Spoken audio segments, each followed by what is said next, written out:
bienvenue à chacun de vous pour le commentaire de l'Évangile sur ce troisième dimanche de l'Avent de l'année C.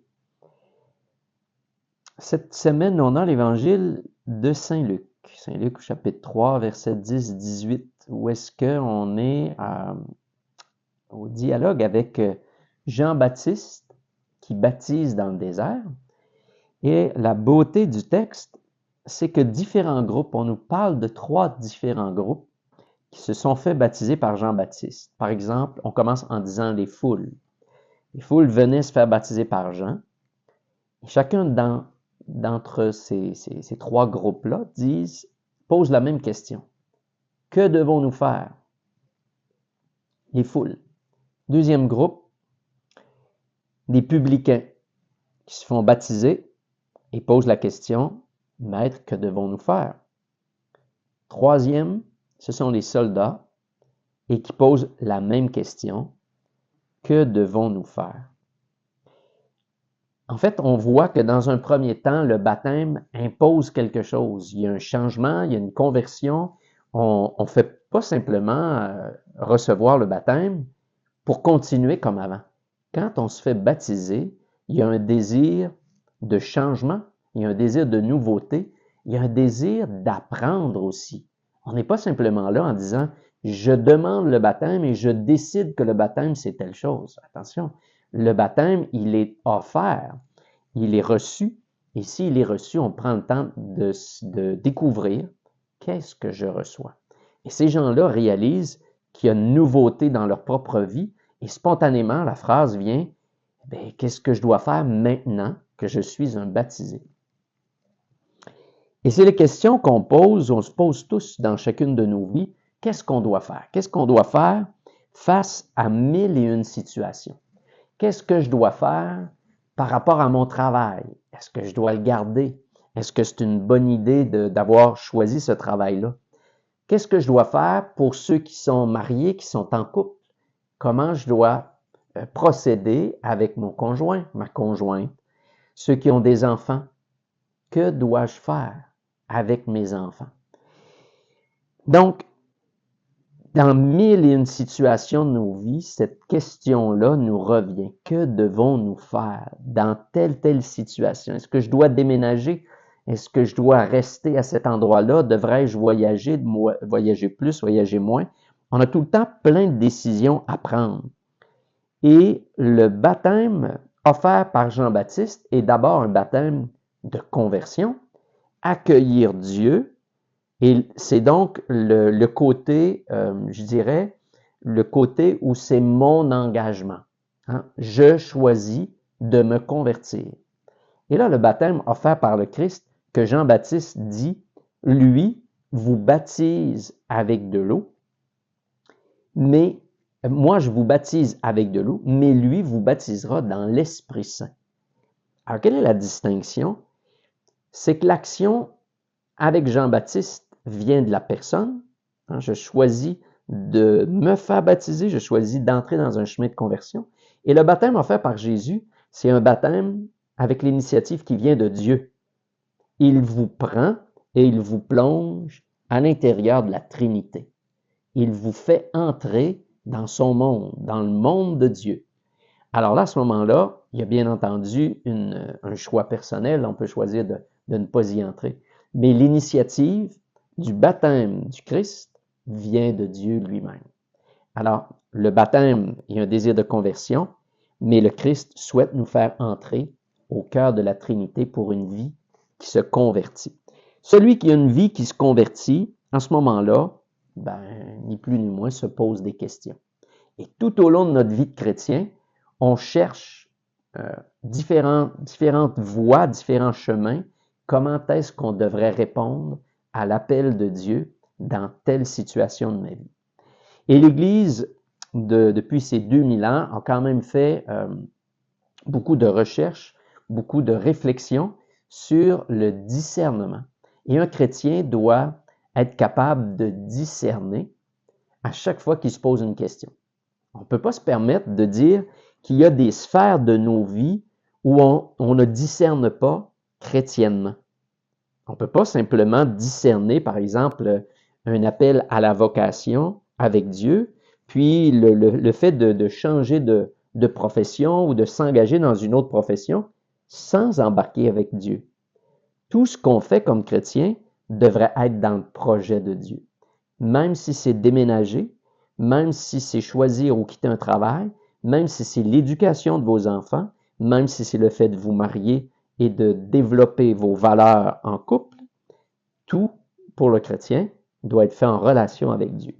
Alors, je vais regarder avec vous, puis j'ai mis les critères de discernement sur Facebook, sur la page Facebook de la paroisse. Alors, si vous voulez les imprimer, les approfondir, puis regarder dans votre quotidien comment faire pour approfondir. Donc, c'est à partir, un petit mélange à partir de, bien entendu, des exercices de Saint-Ignace, mais à travers Jean de la Croix, à travers la Grande Thérèse, à travers Saint Thomas d'Aquin, qui sont nos grands saints qui ont, je dirais, mis les bases de ce que c'est qu'un discernement chrétien.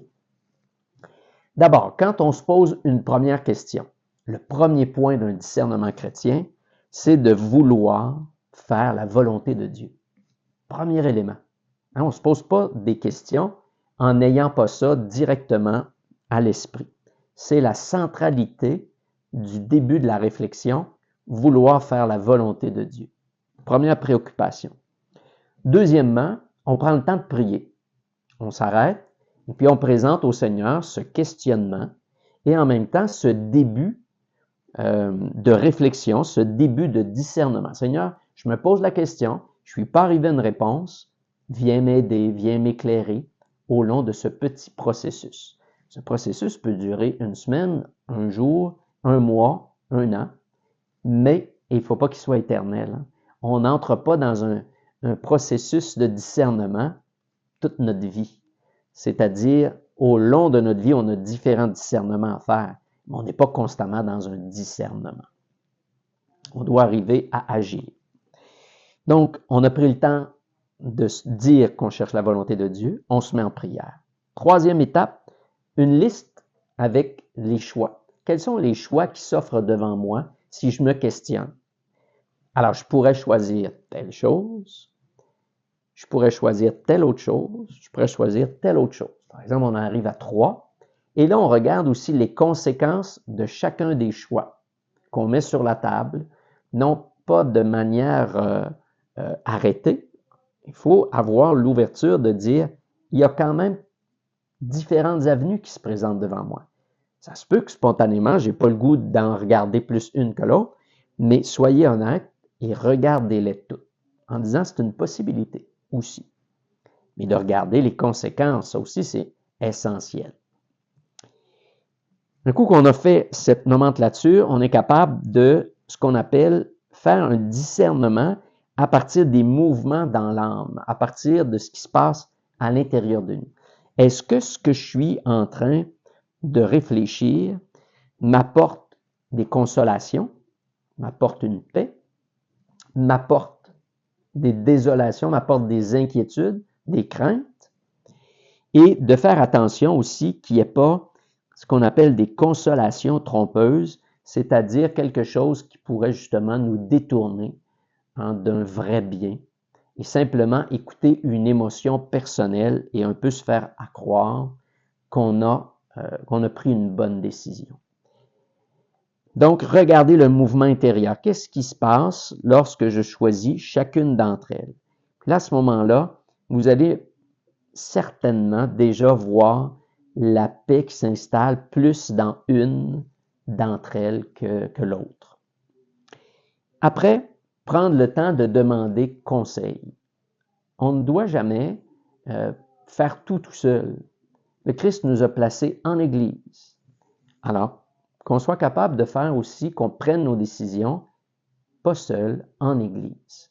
Qu'on consulte une personne ou l'autre autour de nous, non pas 20 personnes, mais une personne ou l'autre. Ça peut être un prêtre, ça peut être un accompagnateur spirituel, ça peut être une personne ou aussi quand même qu'on voit qu'il y a une sagesse qui se laisse inspirer par Dieu.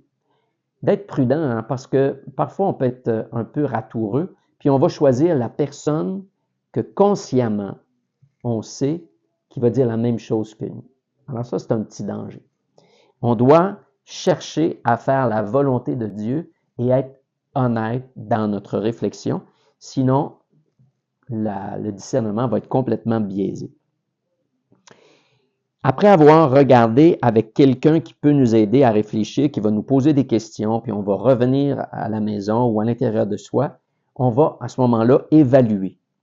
Évaluer sur où est-ce que je suis en train de m'en aller, qu'est-ce qui m'attire le plus dans les différentes options qui se présentent à moi, et peut-être aussi le conseil que je reçois, il y a quelque chose de plus clair, là je le réévalue pour être toujours certain qu'on n'est pas en train de prendre un mauvais chemin. Est-ce qu'on est toujours conforme à l'Évangile ou on vient de sortir complètement de la route? Est-ce qu'on cherche le bien commun? Est-ce que ça fait simplement plaisir à moi, ce que je suis en train de choisir, ou je tiens compte aussi des autres? Hein? Jamais on peut se permettre simplement d'avoir un plaisir seulement exclusif. Et est-ce que c'est réaliste, ce que je suis en train de choisir, ou je suis pas en train de m'inventer quelque chose qui n'a aucun sens? Et là, on en arrive à une décision. Une décision qu'on a choisie parce que là, on a mûri tout ça. Et là, cette décision-là, avant de passer à l'action, on la remet dans la prière. Seigneur, je m'aperçois, après tout le cheminement que j'ai fait, que je devrais choisir cette option et je la remets devant toi. Je la remets dans la prière pour vraiment que tu puisses m'aider à voir peut-être quelque chose de nouveau et peut-être même de voir les fruits que ça produit à l'intérieur de moi. Et là, on fait l'action, on le choisit parce qu'il y a quelque chose de sérieux qui a été établi et puis on vit ce qu'on a à vivre. D'être capable d'accueillir, l'autre étape aussi, c'est d'accepter l'incertitude. C'est possible que ce ne soit pas à 100% clair à l'intérieur de nous. Mais parfois, on va faire du mieux qu'on peut à travers la réflexion qu'on a faite, à travers la prière, à travers les lumières qu'on a reçues pendant le parcours. Et c'est possible qu'il demeure des petits doutes, mais d'avancer. De tout le temps attendre d'avoir une certitude à 100% est en même temps un genre de mécanisme qui va faire en sorte parfois où on ne va jamais prendre de décision. Si on attend tout le temps d'être à 100% certain, avancez. Avancez. Le Seigneur va vous faire voir si au cours de l'accomplissement, s'il n'y aurait pas des ajustements à faire en cours de route. Il y a toujours parfois possibilité de réajuster. Alors, ce sera à chacun de vous de voir comment vous allez être capable de relever ce défi aussi de l'incertitude. Puis en dernière étape, rendre grâce à Dieu, dire merci. Merci Seigneur des lumières que tu m'as montrées. Merci Seigneur de la purification. Il y a certainement une purification que vous allez vivre à l'intérieur de ça si c'est bien fait.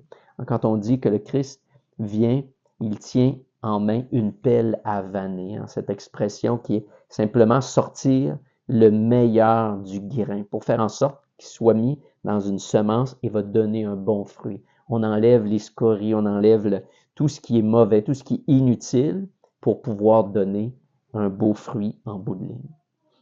Alors, ce sont des outils que l'Église, depuis ces 2000 ans, a forgé, a été capable, dans sa sagesse, d'élaborer une structure pour nous aider à vivre le discernement, pour vivre la parole et pour retrouver une paix et en même temps qu'on soit des témoins. C'est une façon d'être témoin dans notre manière d'avoir sagement discerné nos décisions. Ce n'est pas simplement des coups de tête ou des émotions, mais il y a une maturité qu'on applique et de l'éprouver tout le temps envers le Seigneur en lien avec sa parole.